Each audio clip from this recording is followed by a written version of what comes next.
Bonjour à tous et bienvenue sur boursicoté.com pour cette nouvelle analyse technique Forex, matières premières et crypto-monnaie avec une paire de devises euro-dollar qui repart ici à la baisse. On est venu tester la zone de point bas ici des 1.0530 qui avait déjà été testée à la fin du mois de février. Suite à un rebond technique, on avait par deux fois échoué à franchir donc la zone des 1.0670 à la hausse. Donc là encore une fois, on revient sur cette zone. La zone majeure est juste en dessous, donc c'est la zone des 1.05. On sait que c'est une zone historique sur cette paire de devises. Clairement, le fait ici que l'on ait cette hésitation fragilise un petit peu la zone de support, même si on reste à distance, mais on voit qu'il n'y a aucune volonté de repartir à la hausse. Le dollar index, qui plus est, depuis les dernières interventions de Jérôme Powell, est reparti lui aussi sur une tendance haussière. Ça ne va pas favoriser l'évolution de cette paire de devises euro-dollar. Donc on peut s'attendre à une hausse de la volatilité en cas de cassure ici de cette zone des 1.05. Au niveau de la paire de devises livre sterling contre dollar américain, on a un signal ici qui commence à s'orienter nettement à la baisse. Ça fait quelques jours que je vous indique qu'une rupture ici de cette zone des 1.1850 serait un signal fortement baissier sur cette paire de devises.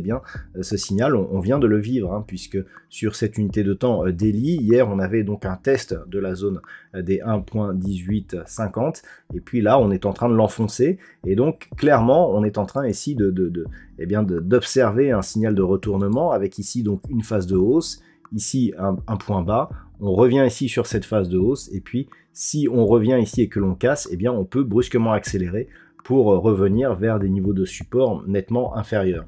Donc il va falloir observer justement cette éventuelle accélération à la baisse. Une rupture de la zone des 1.1740 qui était précédemment une zone majeure permettrait de confirmer ce signal de retournement moyen terme. Tant que l'on reste en dessus, on est sur une dynamique qui s'est totalement neutralisée, donc dans une zone de range relativement large entre 1.1850 et 1.24.